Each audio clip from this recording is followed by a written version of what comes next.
Gemima Cabeleireira, cortes, penteados, hidratação, escovas progressiva e definitiva, tintura, maquiagem, manicure e pedicure. Tudo isso com produtos da melhor qualidade. Agende seu horário, 3031-9295. I wish I could get it right.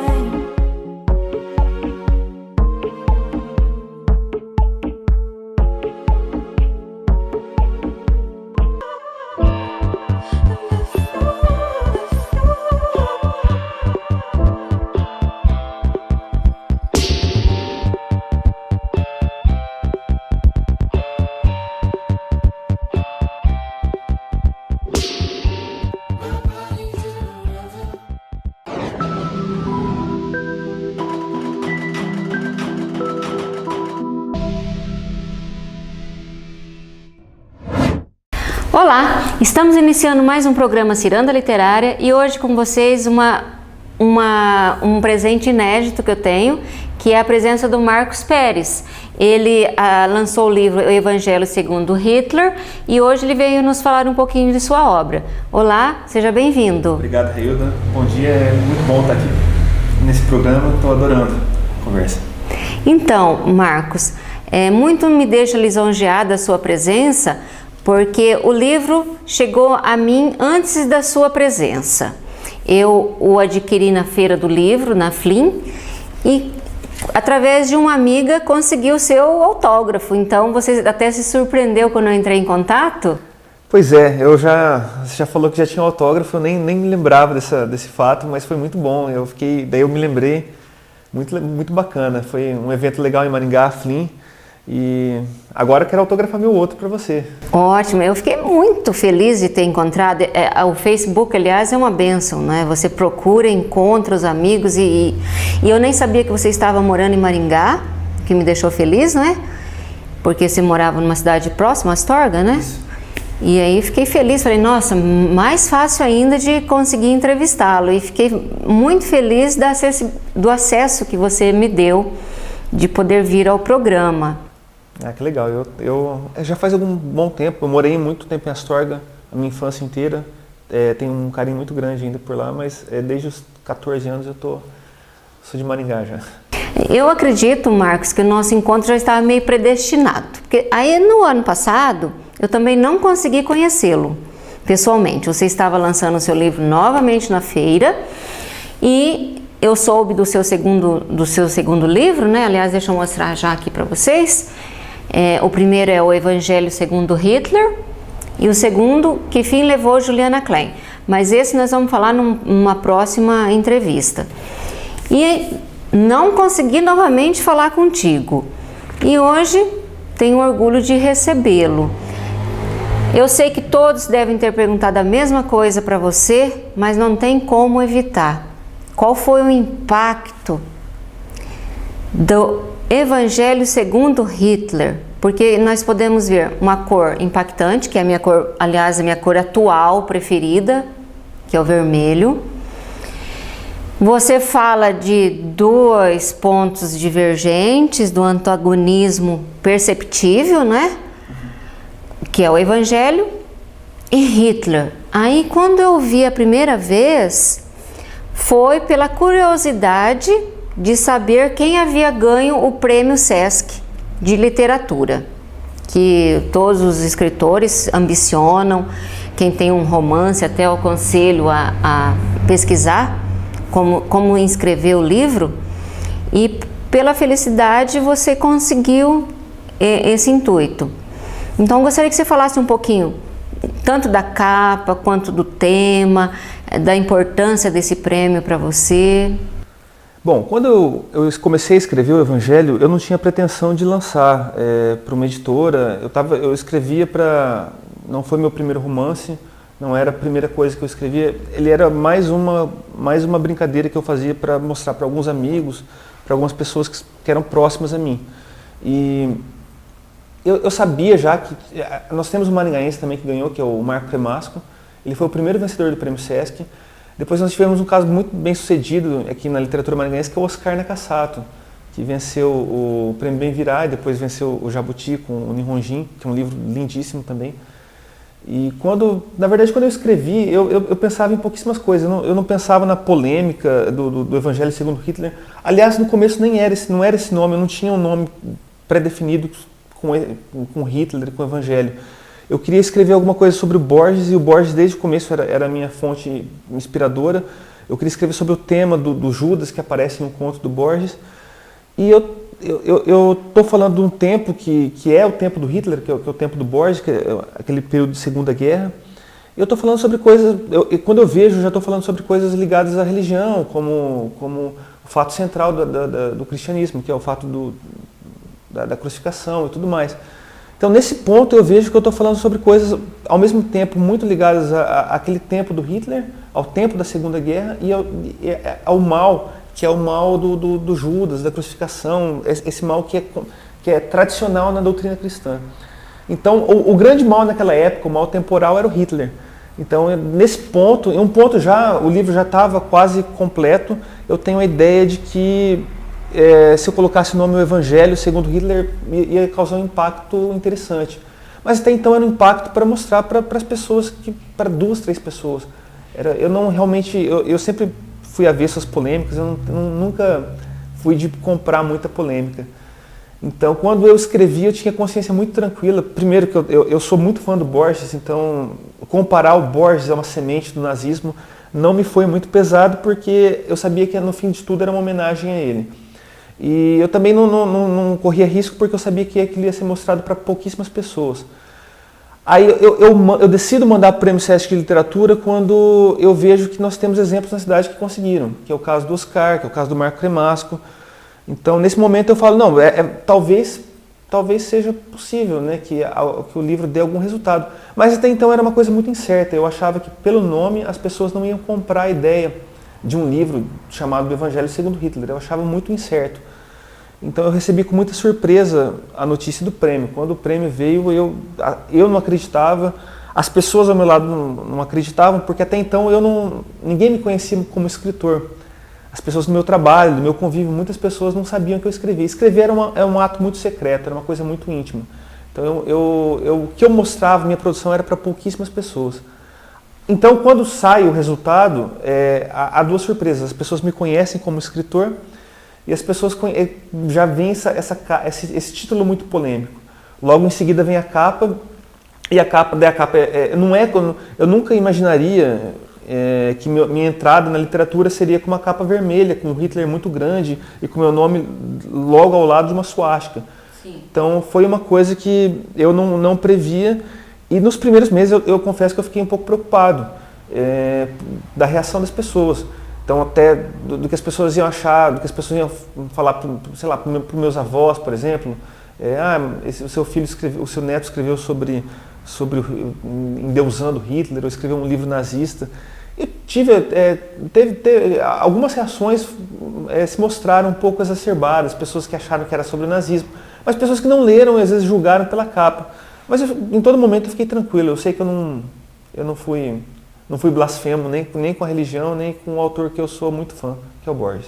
Não, eu achei fantástico, e a cada página eu pensava assim, ele é louco, para ser franco, mas todo poeta é louco, né? Sim, é preciso um pouco de loucura, né? Não é verdade? E até quem fez a dedicatória também insinuou isso que eu estou te falando frente a frente. O André Santana, ele foi julgador do prêmio, ele disse isso. Sim, porque você divaga e volta e vai num tempo e vai para outro, e você tem que saber de várias literaturas intrínsecas a você, não é?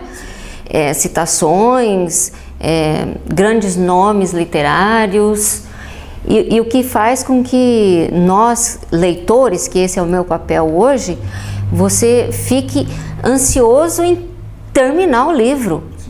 Porque há várias ramificações na história do Borges, dos 2 Borges, na verdade, não é?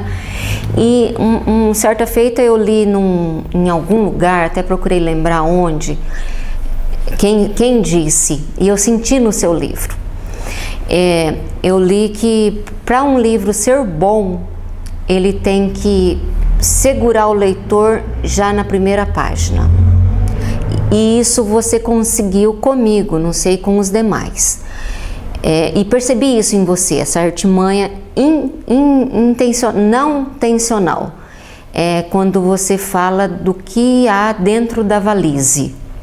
Então você leva o leitor a ir para a próxima página ou para o próximo capítulo em busca do que são aqueles papéis, o que há de tão importante na valise, e alguém vai te barrar, e já no começo você traz as duas personagens falando de Borges, falando de literatura, como se falasse assim, não, eu tenho que ir no meu intuito mesmo, que é encontrar Borges. E você está numa idade de 80 anos, né? No começo, então você faz um flashback, e é isso que eu te digo da loucura.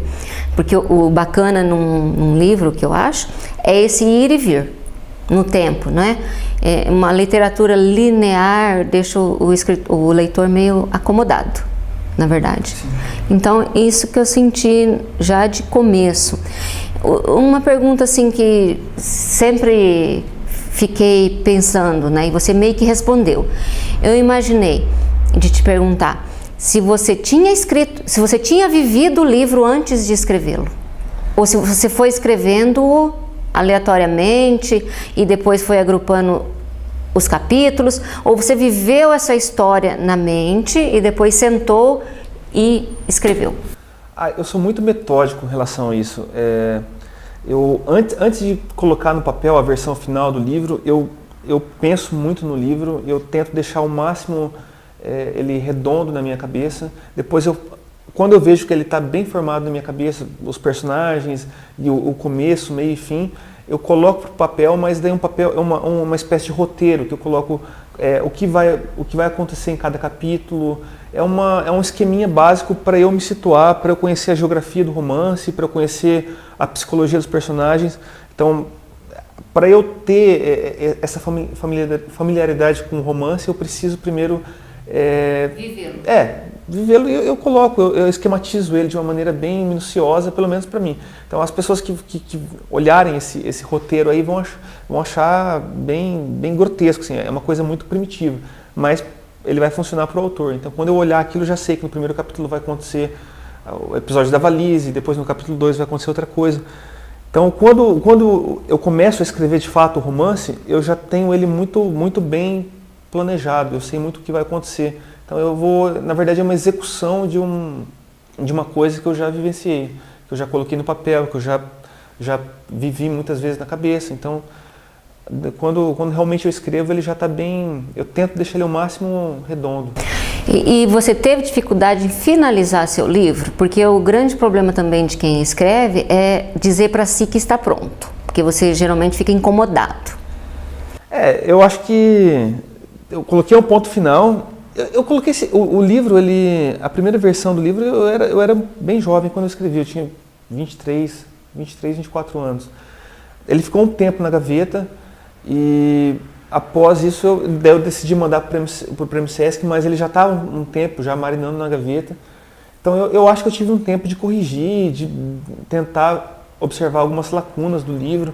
Então, eu acho que essa dificuldade de dar o ponto final você sempre pensa que você pode mudar alguma coisa, você pode fazer uma alteração em algum ponto, e realmente chega um momento que é necessário que você coloque o ponto final, senão você vai ficar um negócio muito cíclico, né? Você vai ficar eternamente reescrevendo. Daí você pode desandar com a receita do livro, e daí uma ideia inicial que seria legal, você pode acabar se perdendo. Chega um momento que eu falo, não, é isso, é o ponto final. Daí é o momento que vai para a editora e a partir desse momento eu nem olho mais, porque eu sei que se eu olhar eu vou ficar com vontade de alterar mais. Com certeza. Então, daí o autor sai de cena. E há pretensão de continuar esse livro? Não, eu acho que ele se exaure, né? A ideia que eu me propus a colocar, eu acho que está finalizada aí. Eu pretendo escrever outras coisas, mas não nesse sentido. Posso voltar ao tema alguns anos, mas não é necessariamente uma continuação do Evangelho. Você se sentiu feliz com o término, no sentido assim, ele está pronto? Porque às vezes numa segunda edição, você quer alterar algo. Não, eu senti. No momento que eu consegui colocar o ponto final foi foi um alívio. Eu estava vencendo um desafio, era um desafio meu, né? Naquele momento, como eu disse, não tinha intenção de publicar, não tinha pretensão de leitores, nada. Então era um desafio que eu mesmo tinha imposto. E só pelo fato de concluir, ele é uma homenagem ao escritor que eu gosto muito. Então o fato de concluir esse livro foi uma espécie de dedicatória a um autor que eu gosto muito, que é o Borges.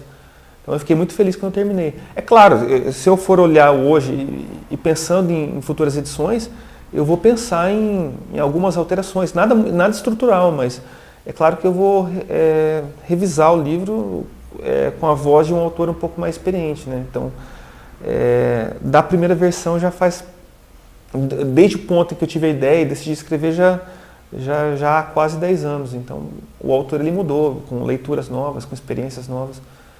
Então, eu acho que o autor sempre vai querer revisar essas obras antigas, né? Eu como leitora, eu já senti falta do lado feminino ativo da Raquel. Eu como leitora, achei ela muito impotente ali, sempre à margem do escritor, do narrador, percebe? Sim. Eu como mulher. Eu acho que a Raquel, ela não toma realmente uma posição de protagonismo na história, talvez pela necessidade que eu sentia do Borges ter que tomar as decisões. E o Borges ele é importante. O Borges original, que a semente do nazismo ele acaba sendo criada pelo Borges, e o outro Borges ele acaba sendo esse interpretador equivocado, né? Então, ela acaba não tendo tanto espaço quanto poderia ter sido colocado. Mas, esse é o lado feminino, percebe? Sim, claro. Mas, por exemplo, no Juliana, já a protagonista ela é muito forte e ela, apesar de ter um delegado, que é o central para investigar o caso, a personagem feminina aqui é muito forte e ela vai ser determinante em todo caso. Claro, ela dá título ao livro. Mas eu acho que também a temática vai impondo o que você vai colocar, se você vai colocar uma personagem feminina mais forte ou se vai ser um personagem masculino. Nesse caso eu acho que houve essa necessidade, mas eu penso que em outros livros vai ser diferente, né? Porque eu como leitora, eu me vi nela e eu pensava, nossa, mas tão passiva, não tem voz, né, no livro. Mas é porque a preocupação dos homônimos, né? De se relacionarem. A história, na verdade, gira em torno dos dois Borges. Na verdade, o outro também é bem passivo também, né? Ele acaba... o que deveria ser o principal, o mocinho e o bandido trocam de papéis, né? É isso que eu senti. E também vir à tona a curiosidade do leitor de pesquisar os nomes que você cita no livro, que eu achei interessante, né? Porque aí vai uma linha de literatura, vai uma ciranda literária. Sim. Né? Que são os seus escritores que você leu e que gosta. E eu acho isso importante também, mostrar de onde veio, né? Aliás, esse teu interesse em escrever advém de algum parente ou a sua veia literária é própria de seus estudos? Olha, eu acho que desde cedo minha mãe me incentivou muito a ler, então eu cresci antes mesmo da leitura em si, eu lembro dela na minha cama contando histórias, lendo gibis para mim. Então eu acho que desde que eu me conheço por gente, eu sou ligado a histórias. E daí eu aprendi a ler e nunca parei. Então no começo gibis, depois fui para os livros. E com relação a esse fato de colocar outras literaturas no meu livro, é uma coisa que eu fico muito feliz quando alguém fala, eu fui ler o Borges a partir do seu livro. Sim. Porque é uma coisa que eu já fiz muito, conhecer leitores, conhecer escritores através de outros escritores. Então citações. Eu vou ler alguma obra e naquela obra é citada uma outra, às vezes eu conheço. Então esse é um fato que acaba sendo comum para mim como leitor. Então quando algum leitor fala isso para mim, eu fico muito feliz. Então é proposital ter colocado outras literaturas. E o Borges usa muito esse estratagema, ele fala muito de outros escritores. E pelo Borges eu consegui aprender muita coisa. Então eu acho que é colocar um pouco da tradição que ele inseriu de mostrar outras literaturas, outras vozes. Então eu acho que foi proposital e eu fiquei feliz de conseguir colocar as pessoas que eu gosto. Então, quando eu cito Borges, eu estou sendo um leitor dele, assim, eu estou sendo um leitor... A voz dele. Estou colocando a voz dele e falando, olha, indiretamente falando, leiam, ele é um cara muito bom, um cara que precisa ser lido. Como ele faz com outras pessoas. Então eu acho que é uma ciranda mesmo. Que bom. E o que mudou na sua vida? Quem era o Marcos antes e hoje? Bom, eu acho que eu não tinha pretensão de exercer a literatura de uma maneira mais séria. Eu acho que eu nunca deixaria a literatura de lado. Eu sempre gostei de ler e de escrever. Então o ato de escrever estava muito ligado à minha vida. Mas como eu coloquei aqui, era uma coisa muito confessional, era uma coisa muito íntima. Quando sai o prêmio, foi um ato de praticamente sair do armário, eu brinco com isso. E foi o ato de mostrar para as pessoas como um escritor. E a partir desse momento eu comecei a viajar para feiras literárias e conheci outros escritores. Alguns escritores que estavam na minha cabeceira, que eram grandes ídolos meus. Por exemplo, o Inácio Loyola Brandão, na FLIM, eu tive a oportunidade de estar na mesa com ele. Até então ele era um grande cara que eu só conhecia, ele era só meu amigo na cabeceira. Então eu realizei alguns sonhos com a literatura. E me tornei eu acho que eu me tornei uma pessoa mais feliz, que eu estou mais próximo a uma coisa que é a minha vida, que é a paixão da minha vida. São os livros. Estar com essas pessoas assim nas feiras literárias é fantástico, porque eles te tratam como um igual. E na verdade você se sente diminuído. Sim, eu nunca me sinto igual. Não é verdade? Às vezes eu encontro amigos que ficam felizes por me ver, eu digo, não, mas eu que estou feliz em tirar foto com você, é diferente. Sim. Né? Aquela humildade literária. E o bacana, eu até falo para os telespectadores, é esse medo de se expor. Eu acho que todo mundo passou por isso. É uma fase de formação, talvez, né?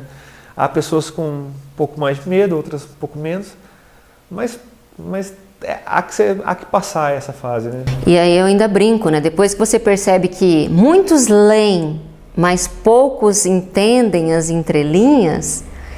E, na verdade, a poesia ou a literatura não é para ser entendida, ela é para ser sentida, né? O seu livro, por exemplo, eu gosto de ler assim, num primeiro momento, por prazer. E termino. E aí eu coloco numa estante, porque eu não sei você, mas eu leio 3, 4 livros por vez. Eu não consigo ler um só.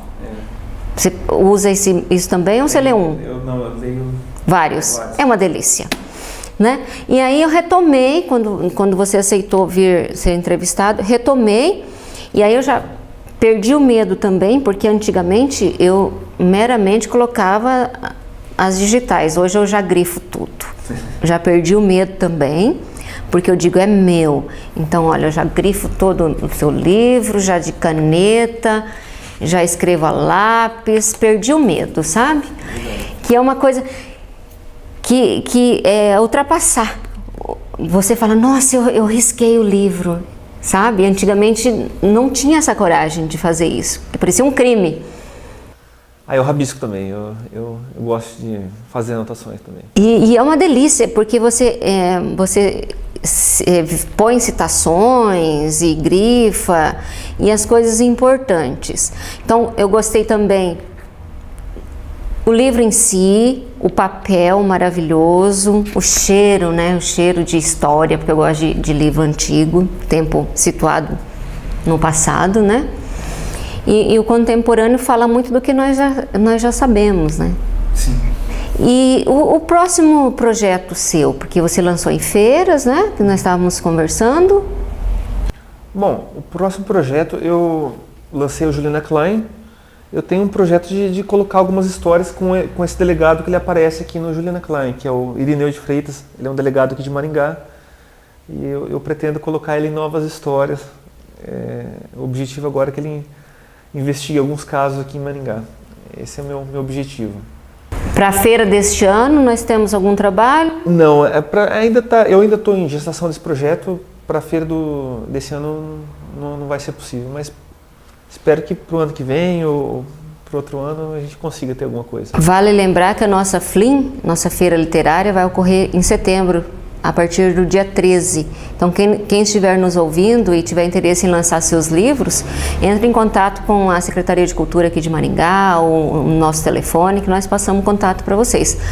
Porque vai ser o nosso 3º ano e nós estamos muito felizes com visitas, inclusive do exterior, agendados. Sim, esse ano a gente vai ter uma FLIM muito grande, tenho certeza que vai ser um evento muito bom. Sim, para esse ano então finalizamos com esse livro. Para o ano que vem tem o 3º? Eu não posso garantir que vai sair para o ano que vem, mas espero que saia. Mas estou escrevendo. Eu vou sair daqui e já vou voltar a escrever. A sua área é romance? Eu gosto de romance. Eu gosto de escrever contos também, mas eu me dedico ao romance. Ao romance. Então eu tenho uma curiosidade, quero que você passe para eles, não é? Como é vender livros aqui no Brasil? Que você também lançou fora. Qual é a perspectiva? Bom, acho que não é um público ainda ideal com relação à literatura. Nós ainda carecemos um pouco de leitura. Havia um trabalho de incentivo à leitura que estava sendo feito muito bom. Agora eu acho que a gente deu uma parada um pouco com esse incentivo. Tenho medo que seja um retrocesso, mas não é. O autor no Brasil dificilmente ele vende muitos livros, então mesmo os escritores grandes eles não têm números expressivos de venda. Então, às vezes o autor ele acaba, até consegue viver de literatura. Há algumas mesas literárias que a discussão central é sobreviver de literatura no Brasil, mas o que a gente percebe é que o autor no Brasil, para ele sobreviver de literatura, ele ainda precisa recorrer a outros meios. Então ele escreve em jornais, ele participa de eventos ligados à literatura, então ele ganha dinheiro com cachês, com outros eventos que são correlacionados com a literatura. Mas estritamente da venda de livro, eu acho que ainda é difícil o autor viver só da venda, do número de vendas. Mas é um cenário que talvez a longo prazo a gente possa mudar. Então, com incentivo à leitura, à educação, principalmente à cultura, a gente precisa fazer com que a gente atraia mais um público maior, né? Mas ainda é muito pequeno, a gente precisa de é um chão muito grande ainda para percorrer. E de incentivo cultural também, né? Sim. Tal qual esse do SESC, que é muito importante. Sem o incentivo do SESC, por exemplo, eu sou um exemplo de que sem um incentivo externo eu não conseguiria. Então, eu tenho, por exemplo, eu não sou da área de letras ou de jornalismo, acho que a maioria dos escritores vem da letras do jornalismo. Não sou de um grande centro do eixo Rio-São Paulo, então para eu conseguir aparecer num centro grande eu precisei de uma ajuda externa. Eu não conseguiria, lançando um livro aqui ou com um blog, eu tenho certeza que eu não conseguiria alcançar um grande centro ou uma grande editora. Então a ajuda ela veio primeiro do SESC, que o prêmio SESC, a premiação do SESC era a publicação pela editora Record, que é um conglomerado grande, e uma tutela. Além disso, o SESC premia com uma tutela. Então, por um tempo, o SESC te leva a feiras, te mostra o ofício mesmo do escritor. Então, eu aprendi muito com o prêmio SESC. E depois, no ano seguinte, eu tive uma outra grande ajuda, que foi a premiação do Prêmio São Paulo, que também é um prêmio concedido pelo governo do estado de São Paulo. É uma vitrine muito grande, é uma das maiores premiações do Brasil, em termos financeiros e em termos de exposição na literatura. Então, quando eu ganhei, foi outro grande salto nessa pequena trajetória minha. E por isso eu acho que o incentivo cultural deve existir. Sem o incentivo eu estaria colocando meus escritos na gaveta. Ou demoraria um pouco mais, porque eles eram para acontecer, na verdade. Não sei. Essas coisas elas acontecem também por uma certa... Eu acredito muito que foi... há critérios muito subjetivos. Eu tive um júri que foi favorável, e teve um prêmio que foi favorável, talvez, se não fosse o prêmio, eu estaria mostrando para as mesmas pessoas. Minha realidade seria mostrar para essas mesmas pessoas durante décadas. Então, eu acho que o incentivo cultural ele é muito importante. Ele vai realmente trazer à tona pessoas que têm potenciais para ser grandes escritores. Fica aí a dica, e no Prêmio Sesc é para você se inscrever tanto com romance quanto com contos. O conselho que eu dou, eu sempre dou esse conselho, as pessoas me perguntam, jovens escritores, o que fazer, eles estão começando, o que eu posso fazer. Eu sempre dou a dica de concursos literários. Nós temos uma agenda de concursos no Brasil que é muito boa. É uma agenda para inéditos. Então, eu acho que quando você submete seu original a um prêmio literário para inéditos, você tem a oportunidade de ser julgado por um júri que é formado por pessoas ligadas à literatura, ou escritores, ou entendedores de literatura, e um julgamento que o julgamento não vai ser feito pelo seu nome, pelo seu local, pela sua profissão, ele vai ser feito pela qualidade mesmo do seu escrito. Isso é muito bom, porque você manda com pseudônimo, o seu pseudônimo só vai ser revelado se o seu escrito for realmente o vencedor. Então eu acho que tudo isso ajuda. E a questão você precisa também ter paciência. Às vezes você manda para um júri, aquele júri entende que seu livro não é bom, porque o júri também é subjetivo. O júri é formado por 2, 3 pessoas, então aquelas 2, 3 pessoas talvez possam falar que aquele livro não seja merecedor. Não pode existir. Mas não pode existir. Eu acho que há uma agenda de prêmios e é sempre importante estar mandando. É um eterno vestibular. É acreditar na própria capacidade e no sonho, né? Então não é uma coisa que vai acontecer do dia para o outro. A literatura ela é feita de muito silêncio e sempre de passos muito curtos. Então para você escrever para um livro ser executado, às vezes você precisa de meses para escrever, depois de mais anos para reescrever, então depois mais um tempo para tentar publicar. Então não é uma coisa que você vai acontecer de um dia para o outro. Então eu acho que acima de tudo o escritor ele tem que ter persistência. Já um exemplo que hoje você vem falando de Borges, né? Então nós escrevemos para a posteridade. Nós escrevemos, não dá para pensar muito imediato. Marcos, vou te dar 2 presentes, que faz parte da nossa ciranda literária. Olha aí, Benevides. Olha em que mãos que eu estou entregando o seu livro. Benevides Garcia é um amigo, poeta maravilhoso que esteve comigo. Obrigado, eu vou ler com muito carinho. Vou passar para você uma pessoa super especial, que eu vou ter o prazer de apresentar você na nossa feira. Legal. E o meu livro, Cartas de Evita que Perón Não Leu, que são de poesias. Lerei também com muito carinho. E faço questão que você depois me autografe o seu próximo livro, que aliás vai fazer parte da nossa ciranda, né? O meu próximo entrevistado vai ganhar essa pérola, que eu não li ainda, mas que eu vou devorar essa semana com certeza. Ok? Gostaria de deixar mais alguma consideração? Agradecer o convite, é muito feliz. Sempre falar sobre literatura com pessoas queridas e ligadas à literatura é sempre uma alegria. Então, está sendo um dia muito bom para mim. Olha aí, pessoal, olha a minha felicidade. Olha, 2 livros esplêndidos com a presença do Marcos, com a sua presença, e conto com vocês no nosso próximo programa com novas informações sobre o que nós mais amamos, que é a literatura. Marcos, só tenho a dizer para você, obrigada por existir. Eu que agradeço, obrigado.